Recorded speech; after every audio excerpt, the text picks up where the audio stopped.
2019년 8월 19일 화요일 참 좋은 날 오늘의 묵상입니다. 허글 묵상가족 여러분 평안하시길 바랍니다. 오늘은 사실 저도 평안하지 않는 마음이네요. 하지만 말씀 앞에 저를 또 비춰봐서 함께 기도하고 그리고 함께 나누기를 원합니다. 오늘 함께 볼 묵상 본문은 창세기 34장 1절에서 12절입니다.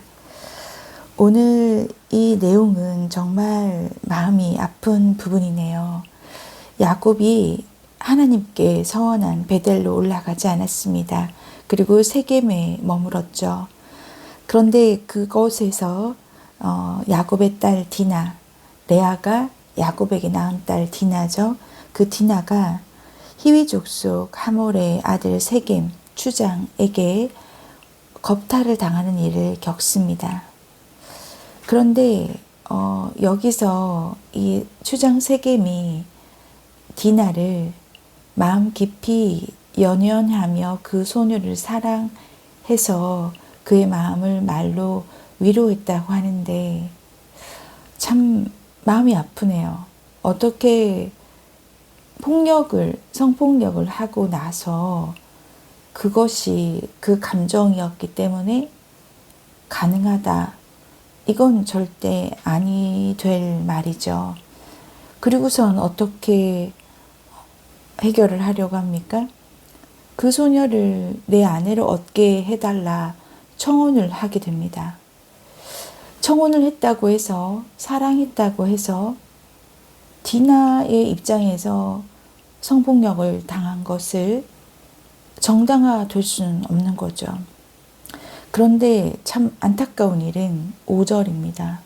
야곱이 그 딸 디나를 그가 더럽혔다 함을 들었음에도 아들들이 돌아올 때까지 잠잠했다라고 하는데요. 그 잠잠했다라는 말을 원어로 보니까 하라쉬라고 하는데 침묵하다, 홀로 두다, 벙어리가 되다, 말하기를 그만두다. 영어 성경에도 보면 say nothing으로 되어 있습니다. 아무 말도 하지 않은 겁니다. 자, 그때 잠잠한 야곱에게 세겜의 아버지 하몰이 야곱에게 말하러 왔죠. 오히려 7절에 나오는 야곱의 아들들의 반응이 더 정상적입니다. 들에서 이를 듣고 돌아와서 그들 모두가 근심하고 심히 노하였다라고 하는데요. 새 번역본에 보면 슬픔과 분노를 억누르지 못했다라고 야곱의 아들들의 감정을 묘사를 하고 있습니다. 자, 그래서 하몰이 8절에도 보면 마음으로 딸을 연연해서 그런 거니 원하건대 그 디나를 세겜에게 주어 아내로 삼게 하라라고 세겜의 아버지가 얘기를 하고 뭐라고 대안을 제시를 하냐면 우리와 통혼해서 너희 딸을 우리에게 주고 우리 딸을 너희가 데려가고 그렇게 서로 딸들을 이렇게 같이 교환하자라고 얘기를 합니다. 통혼을 제안하게 됩니다. 자, 그러면서 여기서 머물면서 땅을 매매하고 기업을 얻어서 이렇게 함께 거주하자라고 얘기를 합니다. 그랬더니 오늘 일을 저지른 그 세겜이 그의 남자 형제들에게 나로 너희에게 은혜를 입게 하라. 너네가 필요한 건 내가 다 주겠다. 그러니 디나만 나에게 줘서 내 아내가 되게 해달라. 아무리 큰 혼수와 예물을 청하더라도 너희가 내게 말한 대로 주겠다라고 세겜 딴에는 자기가 저지른 일에 대해서 어떻게든 해결을 하려고 합니다만 가장 중요한 것이 빠졌죠. 세겜은 먼저 디나에게 내가 너를 강간하여 욕되게 한 것에 대해서 사과가 있어야 됩니다. 그러고 나서 그 다음에 일들이 있어야죠. 이렇게 세겜이 하는 말에 있어서 가장 중요한 것이 빠졌던 것입니다. 자, 여러분, 오늘의 사건을 정리를 해보면 세겜이 디나를 강간해서 욕되게 한 거죠. 그런데 그 일에 대해서 그 일을 알게 된 아버지가 say nothing, 잠잠하며 아무 말도 하지 않고 침묵으로 일관한 것입니다. 그리고 또 자신이 저지른 잘못에 대해서 반성하거나 사과하지 않고 그냥 내가 사랑하니 결혼하자 이렇게 얼버무리려고 합니다. 그리고 또 어떤 사건이 있었나요? 세겜의 아버지 하물 또한 세겜의 행동을 정당화하려고 했습니다. 어떠한 경우도 폭력은 정당화될 수가 없죠. 어느 누구도 어디에서도 성폭력을 당한 디나의 입장에서 그 감정에 대해서 언급하거나 어루만져 주는 사람은 없습니다. 그나마 야곱의 아들들, 그러니까 디나의 오빠들이죠. 오빠들이 7절에서야 이를 듣고 근심하고 심히 노하였기에 그것이 그래도 그나마 다행이라고 생각을 합니다. 디나가 가족들이라고 해도 오빠들에게만 그래도 그 행동들을 보며 공감받았을 거라 생각은 듭니다. 그런데 왜 아버지 야곱이 여기서 잠잠했을까요? 참 가정과 가문에 큰 위기가 있었음에도 답답한 모습을 보입니다. 적극적인 대처나 하나님 앞에서 기도했다거나 어떤 행동도 보이지 않고 있습니다.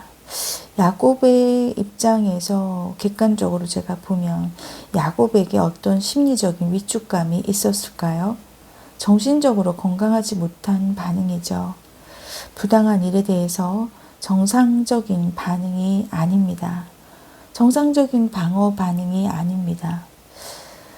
야곱에게 어떠한 위축감이 있었던 걸로 보아 야곱에게 어떤 심리적으로 또 정상적인 반응을 보이지 못하는 것을 보아 이 야곱도 정서적으로 건강하지 못한 사람이라 생각이 듭니다.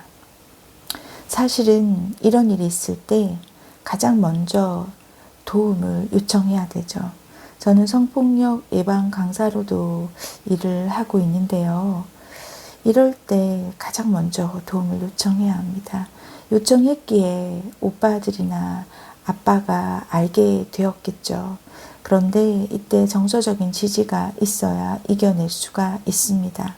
주변인들이 해야 할 역할은 품어주고 공감해주고 대처를 해줘야 하는데 가장 중요한 말이 너의 잘못이 아니다 라고 얘기해 주는 거죠.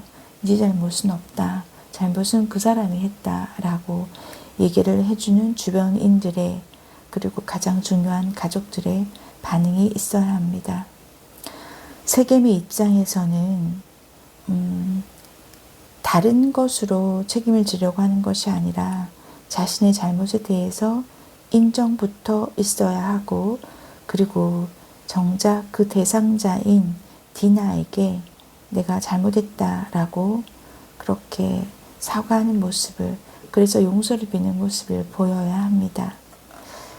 자, 야곱이 가장 중요한 야곱의 가문이 타락한 가나안 문화에 동화돼서 언약 백성으로서의 정체성을 잃을 수 있는 매우 심각한 문제였는데 이렇게 침묵으로 일관하는 야곱이 오늘 우리가 함께 보며 어떻게 우리에겐 적용이 돼야 할지 생각해 보면 좋겠습니다. 로마서 12장 15절에 보면 즐거워하는 자들과 함께 즐거워하고 우는 자들과 함께 울라라고 하는데 우리는 그럴 수 있나요? 제가 오늘 마음이 평안하지 않은 것은 저에게도 이런 모습이 있는지 돌아보며 마음이 아프기 때문입니다. 저에게도 마찬가지 질문이고 여러분에게도 오늘 이 질문을 던지며 오늘 묵상을 마무리하려고 합니다. 타인의 아픔에 나는 진심으로 공감할 수 있는지 돌아보며 공감하지 못한 부분이 있다면 내가 공감받지 못하다라고만 감정에 머무를 것이 아니라 타인의 아픔에 공감하지 못하는 모습이 나에게 있다면 공감할 수 있도록 돌아봐야 할 것 같습니다. 함께 기도하겠습니다. 하나님 아버지, 즐거워하는 자들과 함께 즐거워하고 우는 자들과 함께 울라라 했는데, 하나님, 저의 모습에도 하나님 온전한 공감이 되지 못했던 것을 봅니다. 아버지, 저의 그릇이 이만큼이어서 하나님 앞에, 사람 앞에 죄송합니다. 아버지, 우리가 예수님을 닮아 공감할 수 있도록 도와주시옵소서. 하나님 앞에, 사람 앞에 우리가 공감하는 모습이 없었던 것을 회개하며 그것을 마무리할 수 있도록 도와주시옵소서. 주님께서 도우실 것을 믿으며 예수 그리스도 이름으로 기도드립니다. 아멘. 아멘의 실력을 묵상 가족 여러분, 말씀 앞에, 사람 앞에 공감할 수 있는 우리가 되기를 축복합니다. 오늘도 승리하십시오.